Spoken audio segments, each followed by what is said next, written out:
Open up a tab, grab a seat, and pour a pint. It's time for the Beer Guys Radio Show. You want free beer? Go to the brewery. Dedicated to the art, science, and enjoyment of craft beer. Yo, what's wrong with the beer we got? Now, here are your hosts, Tim Dennis and Aaron Williams.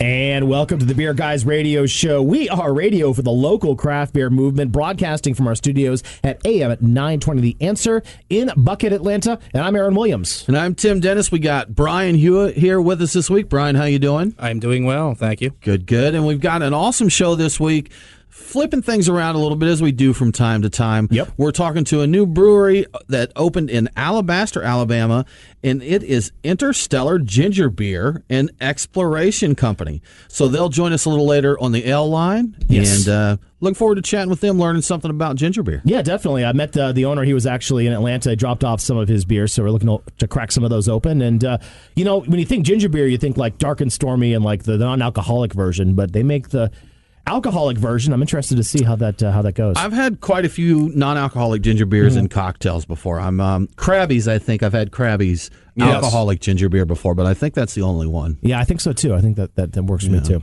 I can't think of another one. I know I've had one other. I can't think of it. Yeah, there you go. In ginger beer, something new. Ginger beer in Alabaster, Alabama. Yes, sir. That's it. You're using a Maine accent. I am. That's terrible. To talk Southern. That doesn't work well. I just don't think so. Terrible. So yeah. So listen. You know, I think we all pretty much had a great week last week. You more than others.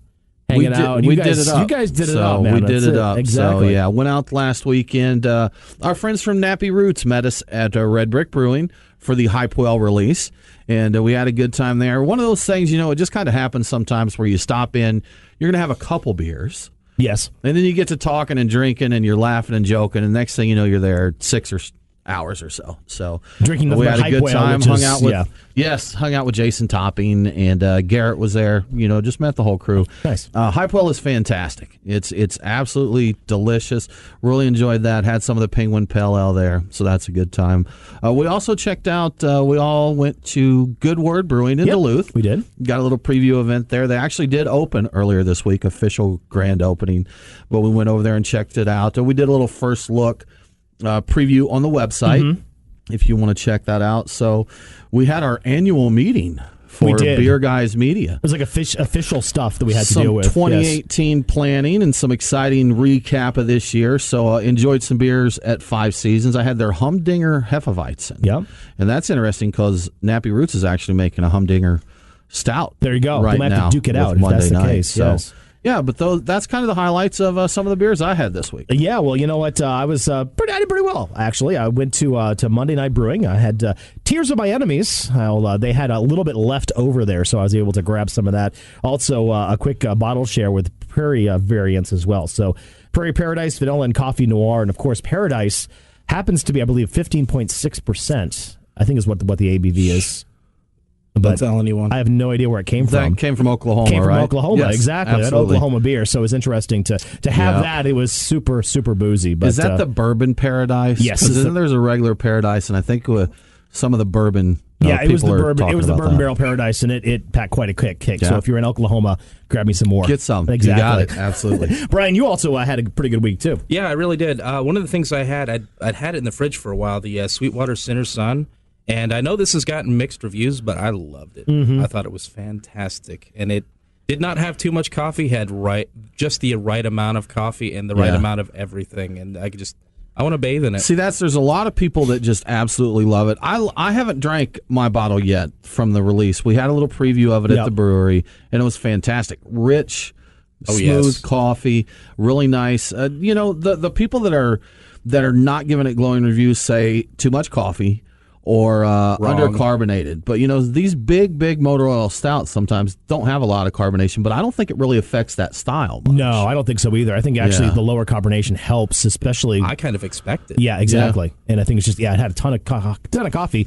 I can never have too much coffee in my beer, I think. That's just me. You know, and I actually had when we were at Five Seasons, I had the Revelation Coffee Milk Stout. I kind of have a thing going on here with coffee, but the local roaster Rev made some coffee for that beer, and I had to try it. It was good. It was very tasty. Yeah.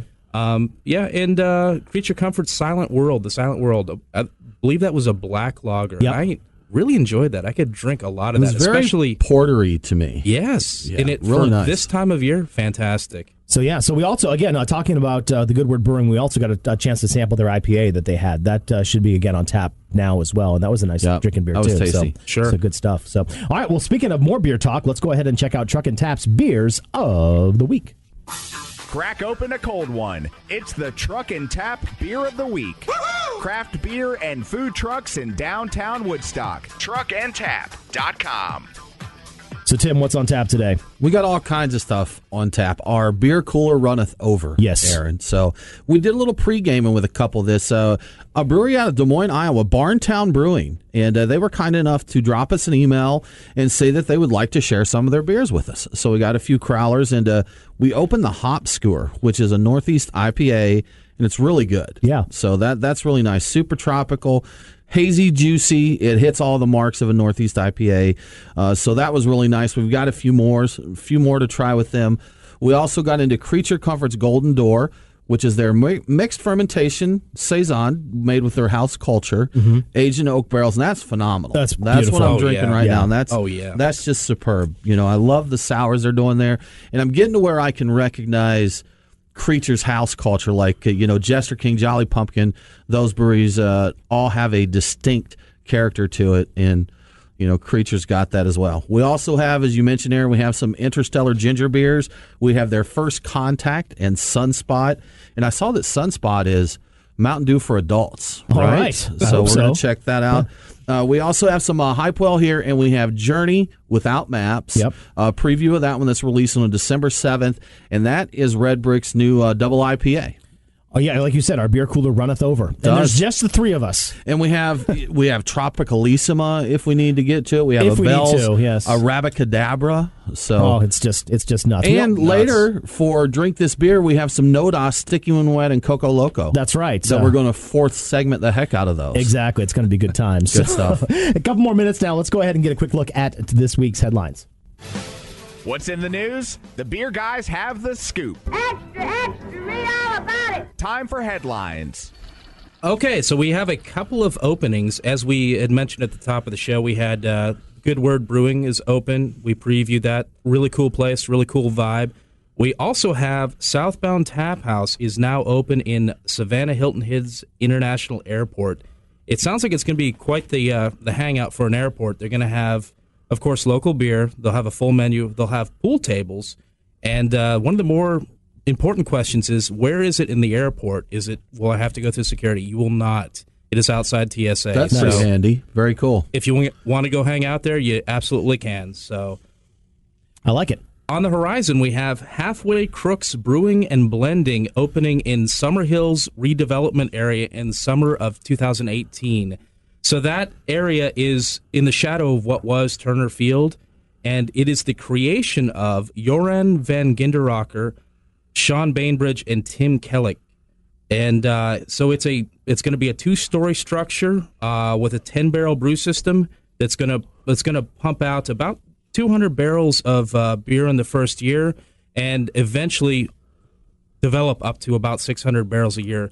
And they're going to focus on barrel aging, saisons, pilsners, lower ABVs, and eventually blending some beers. And so that's a really interesting thing. For those not aware, Joran is actually was the brewmaster at Three Taverns. Yes. So if you have tried Three Taverns beers and likes what's going on there, you have a little preview of what you might see there. Absolutely. And the really interesting thing about that is it's going to be the first Georgia brewery to sell nearly 100% of the beer they produce in their own tap room. That's pretty cool. So because they can now. Yes, because of Georgia laws. And that's the same thing. Because of Georgia laws, we were able to have this Southbound thing in the airport in Savannah. So, yes, they'll put some of their barrels out into distribution for special events and things like that. It's very cool. Nice. Well, we're going to take a quick break right now. Coming back, we'll crack open a few beers with Shane Kelly from Interstellar Ginger Beer and Exploration Company. You're listening to the Beer Guys Radio Show, beerguysradio.com. Back after this.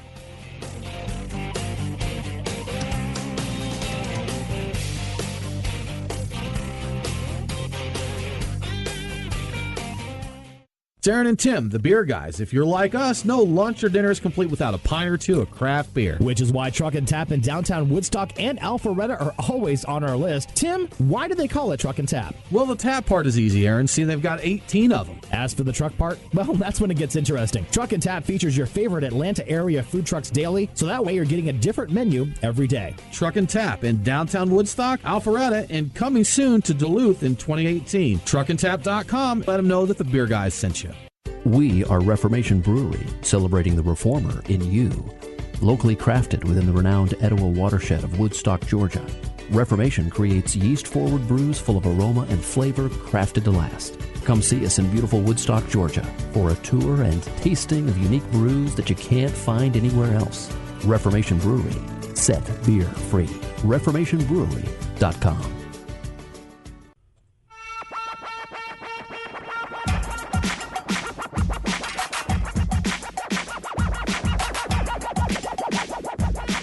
Follow the Beer Guys on Facebook, Twitter, and Instagram. He hates these cans. Stay away from the cans. Now, back to the Beer Guys radio show. And welcome back to Beer Guys Radio. Come check us out at beerguysradio.com. We are live at our studios at AM 920 The Answer in beautiful Buckhead, Atlanta, Georgia. And this week we're talking to Shane Kelly, and Shane is with Interstellar Ginger Beer, an exploration company out of Alabaster, Alabama. Nice. Well, it's funny. Yesterday I got a call out of the blue from you saying that you were in Atlanta and you wanted to drop off some of your ginger beer. So I was excited to get that. So you made it to Atlanta and back. So I'm proud of you for doing that because it's not pretty sometimes. Yeah, you're absolutely welcome. Glad you got it. Yeah, I'm very interested in this episode because the only ginger beer I've had experience with is like mixers. Well, I've had a Krabby's. Yeah. I think a lot of people probably have, and some Fever Tree in my Dark and Stormies before. But right now I am sipping on your First Contact. And why don't you tell us a little bit about that ginger beer? Well, First Contact is our flagship ginger beer. It's 6.9% alcohol by volume.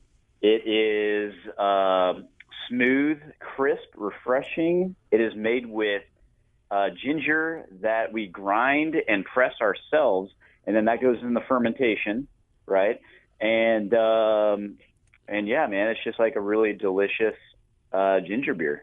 Yeah, it's light. It is light and refreshing. It is light. Yeah, this would be a good summer beverage right here. So we do we homebrew, and I've got a lemon wine that we do that's kind of similar, where the ABV is deceptive, but it's one that you can get you a nice cool glass on a hot day and enjoy it.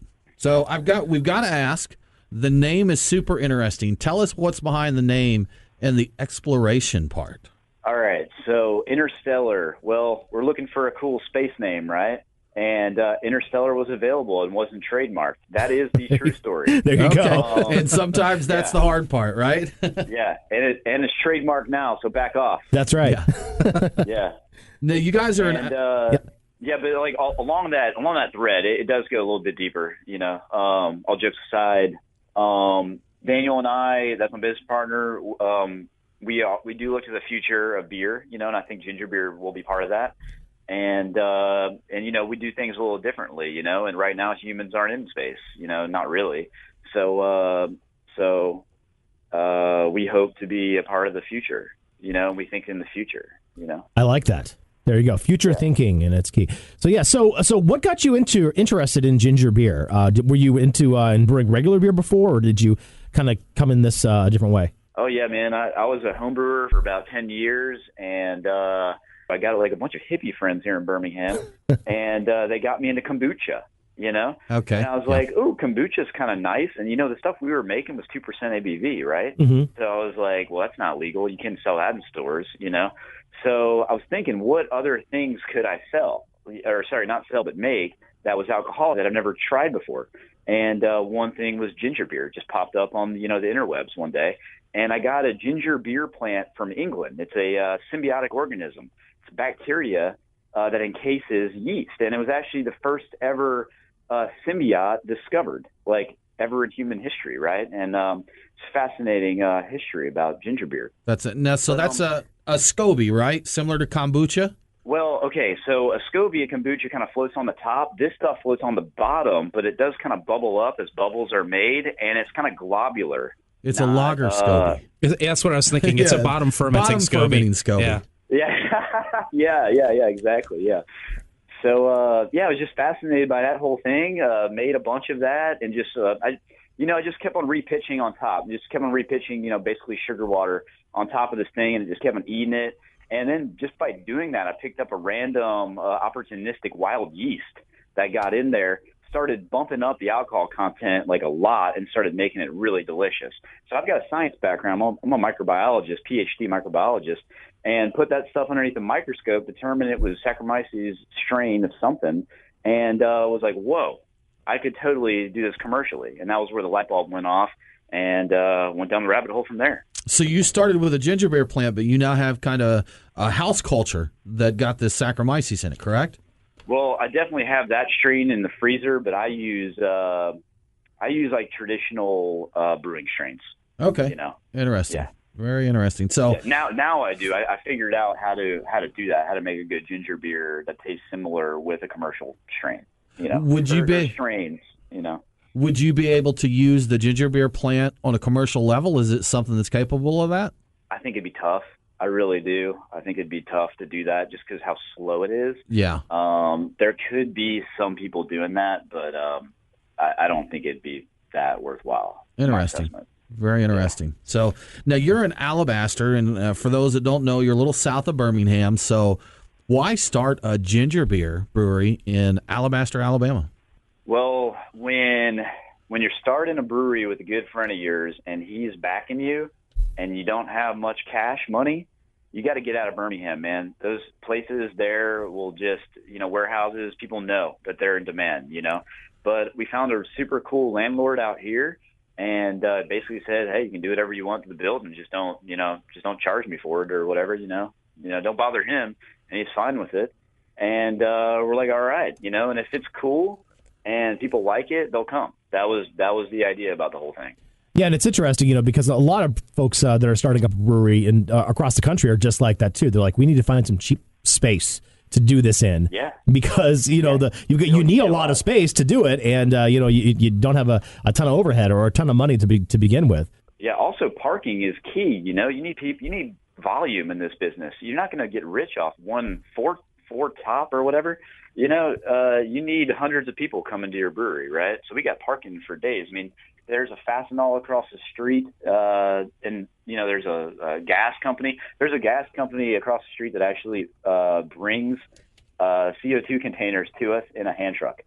Oh, nice. Well, that makes it easy, right? Yeah. Yeah. We definitely have some parking challenge breweries, brew pubs and stuff around here in Atlanta. And it can be tricky to get out there and get to them. You get 6 people in there and the parking lot's full. We talked a little bit about the SCOBY versus, brewing. So is the process that you do, is it like, is it similar like a cider, or is there actually like a mashing brewing any malt in this, or is it ginger and sugar? We're kind of like a mix between beer and wine. I had to learn a bunch of wine techniques to be able to do this. Obviously, grinding ginger and pressing ginger.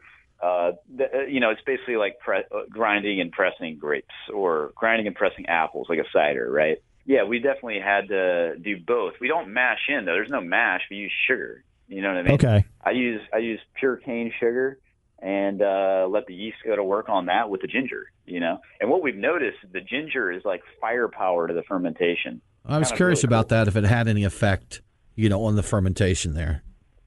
Yeah, it certainly does, man. It rocks it. Like if I use, let's say if I use like whatever X is, and then X times 1.5, right? So 50% more ginger, I'll notice a very, like maybe a 4-day, it'll be faster, that makes sense. It'll brew way faster.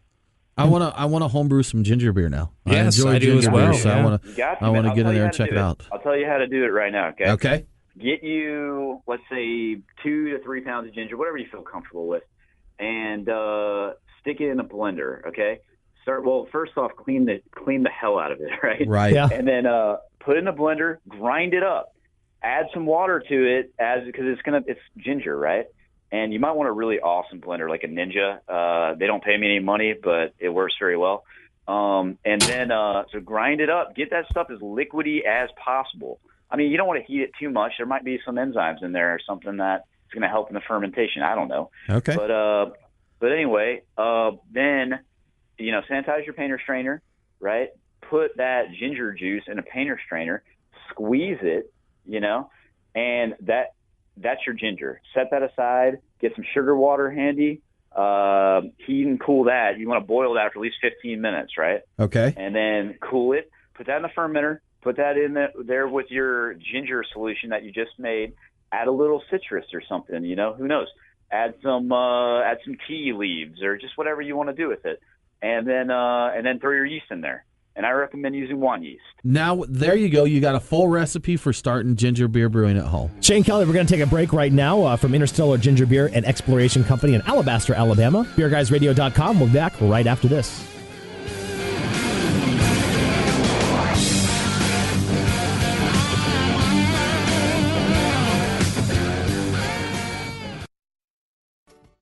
Have you ever thought about owning your own brewery, but don't know what it takes to get one built? We're CRL Contracting, and we build breweries. We are the most experienced contractors in the state of Georgia when it comes to building new breweries and tap rooms, or expanding current breweries. If you've been to Orpheus, Second Self, or Scofflaw, then you know what kind of work we can do. Just give us a call at 678-546-3382 or visit crlcontracting.com for more information. CRL Contracting. We build breweries. crlcontracting.com. Craft beer forged with a reverence for tradition and new styles that start a revolution. Ironmonger Brewing. The brewers at Ironmonger pride themselves in being masters of barrel-aged, hoppy, and sour beers. They invite you to their tap room to taste and see. And coming soon, Ironmonger's Barrel Room, featuring live entertainment. Keep up to date on all things Ironmonger by liking them on Facebook. Ironmonger Brewing, establishing a new standard in craft beer.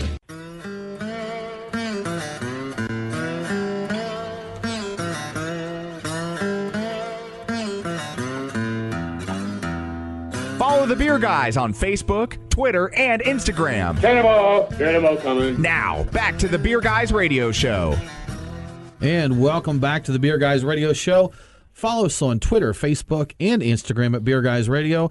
We are live at our studios at AM 920 The Answer in Atlanta, Georgia. And we are talking to Shane Kelly, one of the owners of Interstellar Ginger Beer and Exploration.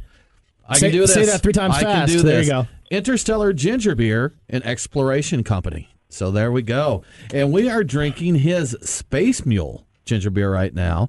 And this is a Moscow Mule-inspired ginger beer. So, Shane, tell us a little bit about this one. All right, so this one, we process ginger on a few different levels, all right? So we put the ginger in the ferment, right? So you got that. You got that as a base ginger flavor. But on top of that, so we're layering ginger flavors here, is we also make the ginger puree, get the juice, whatever, and then we cook it with sugar because that's the way you get the heat. You extract the heat out of the ginger with sugar. And so that brings the heat out of it. And then we press all that, put it in the final product, carbonate it, and you got it in your hand. I looked up a little bit about ginger beer and kind of the history of ginger beer, and it looks like that it was a popular beverage in early America, similar to homebrewing beer, because it was a safer alternative to possibly contaminated drinking water. And so a lot of frontier homes and such, did drink ginger beer at home, and it stayed popular right up until Prohibition. And that is the point where ginger ale gained its rise in popularity there. So ginger beer kind of fell off because of the alcohol content. It was traditionally lower ABV, the homebrew stuff, just enough to kind of keep it a little sanitary. And then they made it illegal. None of that. Yeah, there's a gentleman that wrote a book called Ancient Herbal and Healing Beers, an excellent read for the brewer, someone interested in brewing. And in that book, he says, and I'm not saying this is true because who knows, but he says before Prohibition, ginger beer was the most popular drink in the States. Really? Very interesting. Very cool. Big claims. History with the Beer Guys Radio Show. Alcoholic history, which is my favorite kind of history. That's definitely true. So now looking at some of your ginger beers and your list that you've actually got a couple that glow in the dark. Now I want to know how that works. That's very interesting to me. Yeah. All right, so I can't tell you, or else the aliens could take you away. Okay, good. Okay, but, all right. Yeah. But what I will say is, do a little search on the Google, and type in like glowing drink or something, and I bet you can figure it out real easily. But okay. What I will say about it is it's safe. They're basically vitamins and minerals. It's safe. Humans have been ingesting them for centuries.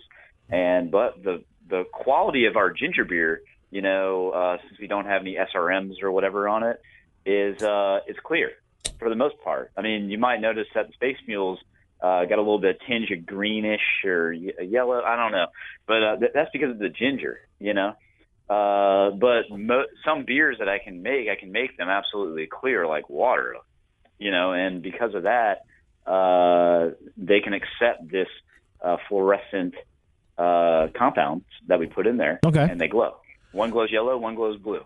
So do they glow on their own accord or with the assistance of a black light or? Yeah, with the assistance of the black light. I've got black light rails in my bar that we made, the tasting room, and set that stuff up, and it works really well. Do you have any, like velvet posters of tigers and stuff on there too? Elvis, like I used to have in my room when I was space, in. Yes, right? well there you go. Yes. That's it. That's awesome. We also don't have shag carpet. Oh, that's too bad. So you were so close, exactly. Shane. So close there. So awesome. that sounds pretty cool. I'm a little disappointed that it doesn't just glow on its own. That you can't just pour it around and walk around with a lit up glass. It's Slurm. Slurm, that's like right. From Futurama. Futurama, that's right. So now another aspect of your ginger beer is that it's gluten free too. Now something that we hear about all the time is that I always come across folks who say, I'm gluten free, so I can't drink beer anymore. And that is that something that's attractive to your guests and your audience? Oh yeah, man, for sure. And me personally, like, I mean, I'm not gluten intolerant or whatever, but man, I tell you what, like I drink like a hoppy beer and I feel heavy and I get tired. Maybe that's just me. Maybe I'm just getting older or whatever. But I drink my ginger beer and I feel like I could fly, man. I feel great. Like, it's like how I felt when I first started drinking. Well, you're an in shape dude. I met you yesterday, and it's maybe that's something to do with it. The energy, ginger, it's good for you. That's it. Yeah, that's right. I didn't think about that. Throw some ginseng in there, guarana. See? Yeah, there you go. Speaking of the gluten-free aspect, though, my cousin visited me this past weekend, and he's celiac, and he loves beer, but he can't drink it anymore because that he occasionally pushes himself a little bit, and he'll have a couple beers to kind of chance it.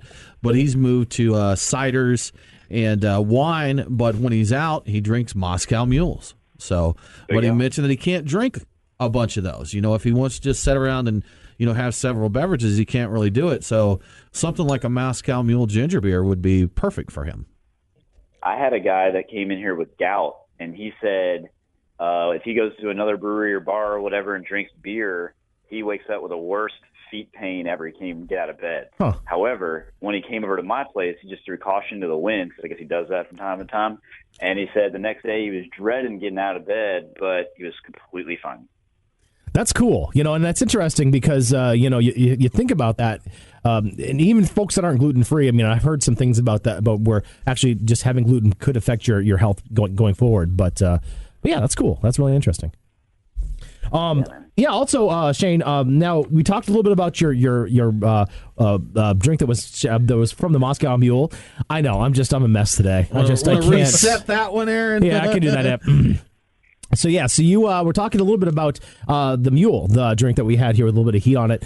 Do you have any ginger beers that are suitable as mixers, and have you worked with any other companies to maybe or bars to kind of make cocktails out of these?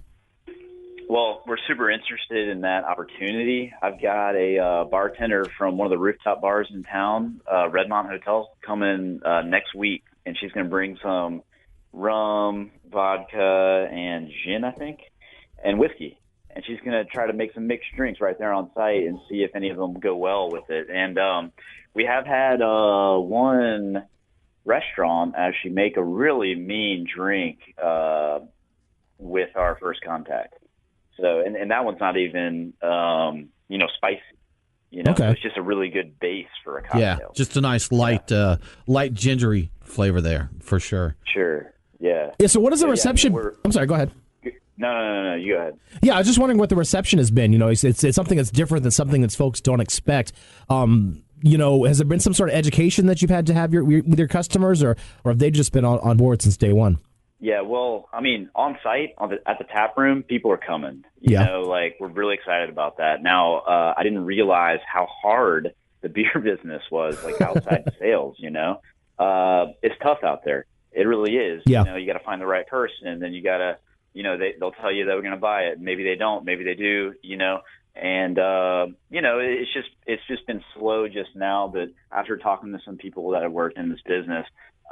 They've all gone through it. That's like the growing pain. And you've only been open for a few months, correct? Yeah, 3 months. Yeah, so you're a baby as the newbies. Exactly. Yeah, absolutely. So Shane, I have a question here. I noticed, you know, throughout our conversation, you talk about beer. You know, you refer to it as beer. I'm making beer, the beer business, and that.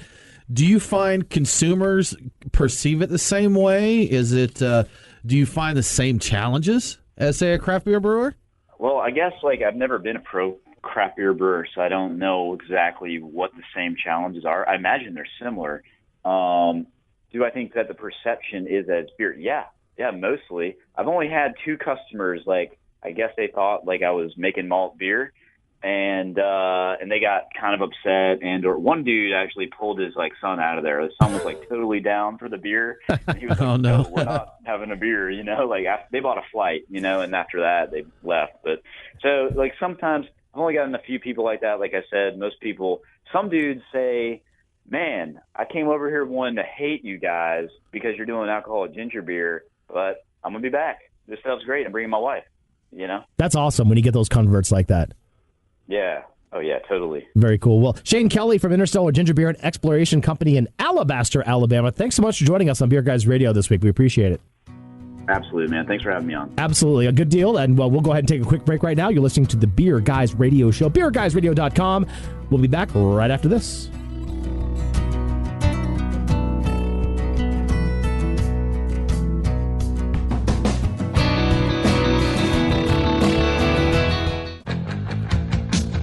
Time for the Hot List. The Beer Guys have the scoop on what's going on next week. Brought to you by CRL Contracting. We build breweries. CRLcontracting.com. That's hot. We got a lot of awesome stuff happening in Georgia this week. Sunday and Monday a little quiet, but on Tuesday it's a national beer holiday. It's Repeal Day. And on this day in 1933, the Prohibition Act was repealed, allowing us to drink beer. There's a couple celebrations for us at Hop Valley Brew Pub in Alpharetta and Academy in Athens. We also have an event up at the Nest Kennesaw, Drink Local, Give Local, which is a drive for Toys for Tots. And it is Cinco de Siberius. And, you know, I wondered with them having the Strong Beer Fest if they would do Cinco de Siberius, but I couldn't find any info saying that they're not. So check your calendars or check Wrecking Bar's page just to verify before you go out there. On Wednesday, of course, it's trivia night. We have tacos and trivia at Reformation and team trivia at Your Pie Perimeter. On Thursday, we have the Journey Without Maps double IPA release. We got a little sneak peek tonight. They were nice enough to drop us off some cans. Really nice double IPA, so go check that out. They're doing good stuff there at Red Brick. And on Friday, Your Pie Grant Park's grand opening. Printer's Ale has their very first bottle release with the Artifact Bourbon Barrel Aged Imperial Stout. Creature Comforts has holiday events at both Smyrna Beer Market and the Marley House. The next Saturday, we have an advanced homebrewing class at Hop City Westside. We have Crass and Drafts Market up at Burnt Hickory, and the Rickmobile is at Southern Brewing Company in Athens. So out there for all you Rick and Morty fans coming to Athens, make the trip over there and check out the Rickmobile. So for the full list of events, check out our website at beerguysradio.com and our calendar of events.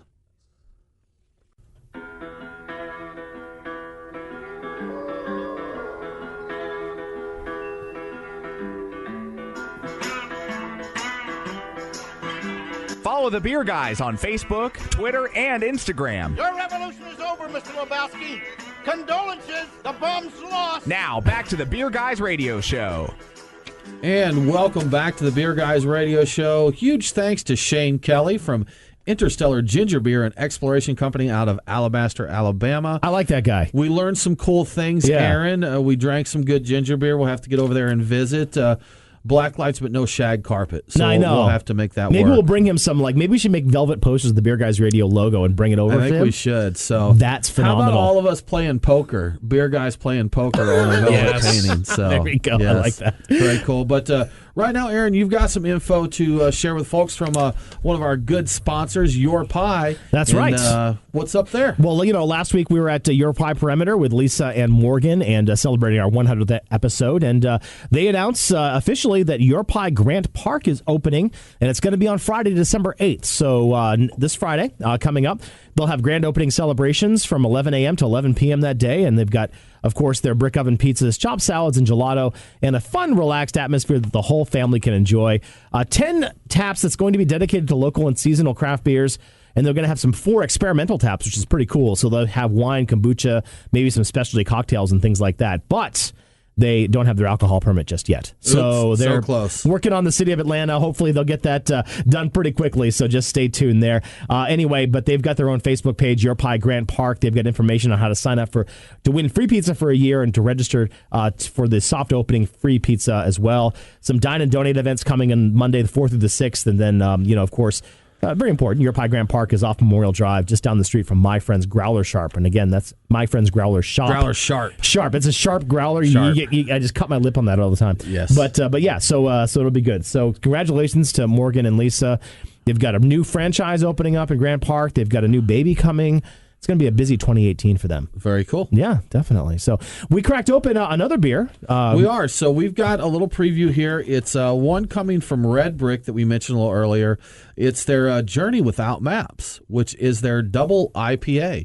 So that is releasing December 7th, and we're checking it out. This is dank. This is nice. I really like this a lot. They did a nice job with this. Yes, this is tasty beer. So I'm very happy with what Red Brick's putting out right now. Brian has a pondering look on his face. I am curious. It has an interesting flavor to it. I'm trying to pick out. It's dank, but it has something a little different to it than some of the other dank beers I've had. Quality. There is, yeah, a vegetal type of thing. And I'm wondering, would that be some of the hops they're using, or is I'm it? Sure, the I'm variety. sure that herbaceousness I'm curious comes at the from hops. variety. Yeah. I don't have that information. So we've got lots of beer to drink, and just to kind of hang out here on the fourth segment, but we're not going to get too crazy. Brian, we had a very short news segment here in the first segment, so we've got a couple more headlines. If you want to go ahead and spit us out a couple, and we'll kind of riff on those. Spit some game. That's Brian. it. Game. There you go. I will start spitting immediately. So as a reminder to our Alabama listeners, Good People Brewing's second El Gordo Day is coming up next week. That's the 9th at noon in Birmingham, Alabama. Yeah. And to anybody, it's not that far of a drive. To anybody that happens to be driving over there, like us, perhaps, maybe. Possibly. It's on the possibility agenda. So it's... To remind you, El Gordo is a Russian Imperial Stout that clocks in at 13.9% ABV, which is the legal limit for both Alabama and Georgia. So that's about as good as it gets. Yeah. And they do the base as well as a lot of variants, barrel aged and different things like that, right? Yeah. And that's the only place you can buy the bottles if you want any. And it's really highly rated. It's one of the better beers in the state. I believe Beer Advocate has it's the highest rated beer in the state. So I think Paste Magazine back in 2015 said this was the best non-barrel aged Imperial Stout in the country. I believe. Well, there you go. Okay. Yeah, so it's kind of a big deal. Kind of a big deal. Sounds like fun. You're kind of a big deal, Tim. I am. You are kind of a big deal. That's how it works. So Brian's kind of a big deal too. Yes as well. So many big deals that's going right, on here that's right right. now. Yeah. Another fun thing, Sweetwater is collaborating with a brewery in Covington, Kentucky to make a peach ale. That beer is called Moving to the Country. Going to eat a lot of peaches? Yes. Yeah, I was wondering if I was looking around to see if anybody got that. The pause there. Brian's waiting. So I know those lyrics. Where do I know them from? It's from a song from the 90s, Presidents of the United States of America. The song is called Peaches. Okay. So Lump was their other song. Lump was their big She's one. Lump. That's right. She's Lump. That was the other one. Yeah. I'll have to listen to that tonight. I'm sorry to put that in your head. Yes. I should too. Yeah. It's one of the reasons I really want to do this story. Also, it's kind of a neat thing. So it's a part of Braxton's Neighbor series. They cooked up the recipe at Sweetwater. All of them got together at Sweetwater, and then he joint brewed it over in Braxton. So it involves Rakow, and I've never heard of these hops before. Rakow, I know Citra, but Rakow, don't know. Golden Promise malt, real peach ale, And so if you happen to be traveling through Kentucky, keep an eye out for Moving to the Country. Real peach ale? I'm sorry, real peach juice. Did I say real peach ale? Yeah. Okay. Real peach That's juice. That's kind of a cheating way to make a peach beer. That's true. The peach ale in there. They didn't actually ferment it. They poured another ale into That's it. right. No, it's genius peach juice. I'm sorry. That's hilarious. All right. We got time for one more story here real quick. Alrighty, so Oskar Blues Holding Company is changing its name to CANarchy and is creating a, quote, CANarchy platform. So for people who don't know, Oskar Blues Holding Company isn't just the name of Oskar Blues. It's actually a holding company owned by Fireman Capital. And this platform is supposed to give brewers the full control of their business, their brand, their direction, etc., while facilitating industry, knowledge exchange, networks, brewing, and greater access to raw materials and equipment through collective buying of all of these breweries that they have a stake in. So their portfolio includes Perrin, Cigar City, Squatters, Wasatch, and, of course, Oskar Blues. So the increased efficiency means faster growth, and more beer in more hands, but it kind of seems like more of a sales pitch to me than news. I'm not sure what I think about this. Yeah, I'm not either. I think they're blowing us some sunshine there. A little bit. Because here's the thing. If this was just a craft brewery, anytime you take a bunch of small businesses and put them together, you end up with a corporation. You end up with a big conglomerate of that. And this one's got a capital company at the helm here. So, an investment capital firm, the way they're going to make their money is they're going to sell. They're going to look down the road, have a long-term plan for that. So, I'm sure it's not Oskar Blues' intention. I would hope it was not. But it just seems risky to encourage a bunch of craft brewers to sign on to something that's got a venture capitalist firm at the helm of it there. My understanding is to get into CANarchy, you would have to sell a certain stake to Fireman Capital, but you could still... It would be a smaller share. You could still be considered, I think, an independent craft brewer. Okay. So it'd be a very small stake, but you'd have to sell something to them. Hopefully there's some details there that make it not the way I'm seeing it. So there weren't a lot of specifics, but it sounds like a craft beer EU to me, which sounds great on the surface. I don't know how good it's worked out for them. I don't know. We need to Brexit out of this. Yeah, Brexit. That's right. That's right. Brian, keep us up to date on this developing story and information as it goes. So now it's time, though. It's for what everyone is looking for. It is time for the giveaway to give away. Tim, what do we got? Our winner this week is Tricia Lindemann. Tricia, thank you so much for subscribing to This Week in Georgia Beer. And Aaron, if others would like a chance to win, how do they go about entering and getting the scoop? Well, Tim, it's super easy. All you have to do is go to beerguysradio.com and sign up for This Week in Georgia Beer. If you haven't had it yet, you need to go check it out because Tim does a fantastic job compiling all the events in Georgia Beer, and you'll get all the happenings. You'll also be entered to go ahead and win our weekly swag pack. We've got shirts, we've got hats, we've got coasters, we've got stickers, we've got a bunch of stuff from the breweries that have been kind enough to donate to our swag box, and again, we'll hook you up, and we've got a lot of stuff going on out there. So we've got some really good stuff. We're drinking, again, some more Barntown beer. This is their other Northeast IPA that we've got. This is Barntown Pulp Nonfiction. Okay. Yeah. Yeah. So let's get on that. It's pretty tasty. It's not as juicy as the other one is, but I think they did a pretty good job. So Toppling Goliath is the one that folks always know from Iowa. Right. So hopefully Barntown can go ahead and get up with that as well. So coming up next week in the show, we are going to check out. So we're gonna do some rapping. We got some all-star A-listers coming in. Are we gonna rap? You know what? You may be frightened. We're trying to make sure that Joey our voice does guy, not rap, he does not rap. That's exactly. the goal. So yeah, we're going to be talking winter beers. Chef Laura and also Fish Scales from the Nappy Roots will be joining us in studio. We're going to be talking. Scales is a big fan of stouts and those, so we'll talk winter beers with him. And Chef Laura and Scales have just partnered on a company called Healthy Bark. Mm-hmm. They're making dog biscuits from spent grains, and Chef Laura has some other info to share on sustainability and brewing. Yeah, it's going to be a lot of fun. So definitely check us out, beerguysradio.com, and on the socials at Facebook, Instagram, Twitter at Beer Guys Radio. We are there all week to get your dose of beer news from across the Georgia area, Alabama, and across the country as well. So we'll talk to you next week. Don't forget to drink local, and cheers. Thanks for listening to the Beer Guys Radio Show. We're on demand via iTunes, Google Play, Stitcher, or wherever you get your podcasts. Always online at beerguysradio.com. Aaron and Tim are back next week with more about the amazing world of craft beer. Cheers.